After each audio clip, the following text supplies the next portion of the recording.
right, it's been a while. I am sorry that I have not been able to post videos for several weeks, I think. I have been working on finishing finals in high school. I am done with that now, which is awesome. And during that time, I have been able to read a lot of books, which is great. And I'm going to go over one of those books which I read in that time today. And that book is Warbreaker by Brandon Sanderson. So Warbreaker is one of Brandon Sanderson's adult fantasy novels.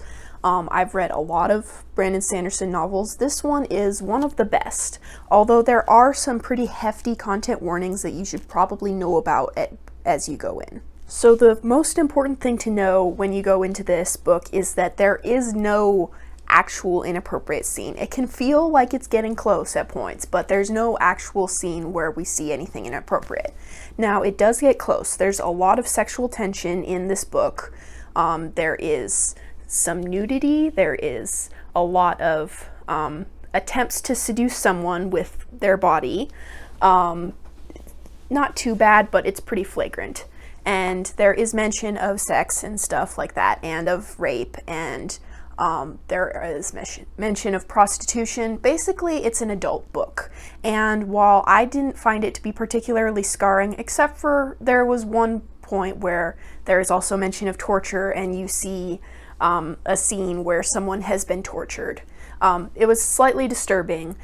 Besides that, so long as you know that it is an adult book, I think that it's fine and I enjoyed it. I wouldn't really recommend it to people below maybe 16. You kind of have to decide for yourself when you're ready to read this book. Alright, now that the content warnings are out of the way, I can tell you about Warbreaker. So in Warbreaker, there are these two countries, and one of them is very great and very powerful and very colorful. They base everything on their dye industry, and they have these returned gods. So the returned are basically people who died, maybe in a very heroic way, and then they came back.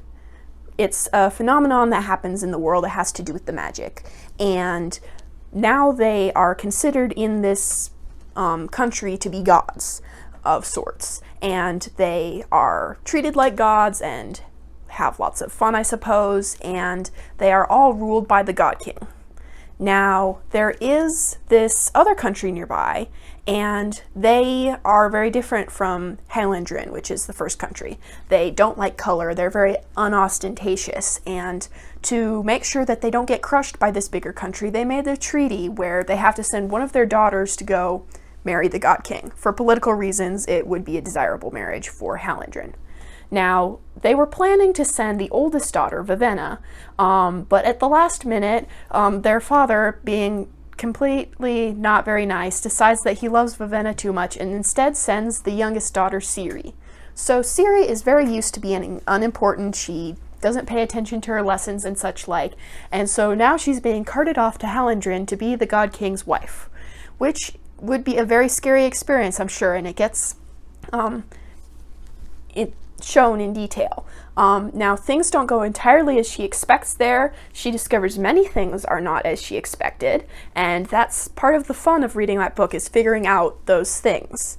There's another half of the book, or maybe third, and that is Vivenna. So Vivenna was the person who was going to originally go marry the God King, and she is the perfect sister or daughter. She has been preparing for this her whole life, and then her father just says, nope, I love you too much, Vivenna's going. Or Ciri's going. Maybe I'll get this right soon. And Vivenna decides she can't deal with her sister being sent off to do this crazy thing, and two, she doesn't really like having no goal and purpose in life. So Vivenna, probably quite foolishly, decides to run off and go and try and help Ciri. And finally, there's a third perspective, and that is from one of the gods of Helendrin, the Returned. His name is Lightsong. He's hilarious. That's probably all you need to go going in. So it's kind of difficult to talk about what I liked about Warbreaker, since a lot of the fun stuff comes after some pretty important reveals that happen about halfway through the book. But I can talk a little bit about the characters I like. So one of the characters I really liked that maybe I wouldn't have expected was Vasher. So Vasher, you see in the prologue, he's got a lot of mystery around him, and you get to know him a lot later in the book, not as much at first. He's a very interesting character, though. The same is true of the God King. I won't say any more, but very, very interesting character. And I also just like some of the other characters. Lightsong is really funny. Larimer, I think is his name, is his high priest. He's awesome. Yeah, the returned gods are funny, and Lightsong is awesome because, yeah, Lightsong is just my favorite sort of character in a weird political game. He just doesn't care at all, and he tries not to care, and he's kind of caught up in it anyways, but he just doesn't care. He doesn't want to be part of the whole politicking stuff, and that's really refreshing. The other major part of Warbreaker is the magic system, and related to that, religion.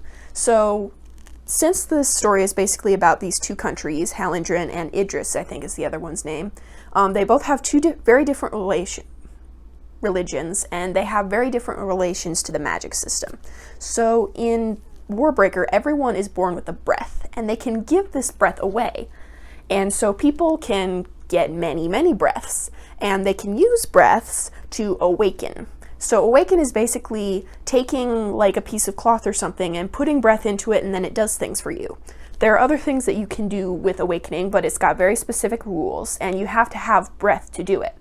And the more breath you have, the more powerful you are. So for example, the God King has a lot of breath, and that's one of the things that makes him powerful. The other part of the magic is the returned, which are the people who come back from being dead. Warbreaker goes into a lot of detail about why exactly this might happen, but obviously it's a big part of the religions, since in Halindren the returned are considered gods. So Idris, this small country where Ciri and Vivenna come from, doesn't really agree with all this magic. They don't like awakening, they don't think you should take breath from people, and they don't think the return are gods. So seeing the perspectives clash is a very interesting part of this story, particularly through Vivenna's viewpoint, whom I didn't really like as a character, at least at first. I mean, she wasn't very likable, but you could see through her the perspectives of these religions clashing, and it was very fascinating to watch. Alright, I think that wraps up this video. I have been doing a lot of adult fantasy / a lot of Brandon Sanderson videos. I should probably mix that up a little bit, but I have been reading some other stuff, and there's a book that I would like to do, so maybe you'll see a video from me about that sometime. But thank you for watching this video. If you are okay with a lot of cringy stuff but a really awesome story, then you can go read Warbreaker, and I hope that you stay healthy and safe and encouraged. Thank you for watching.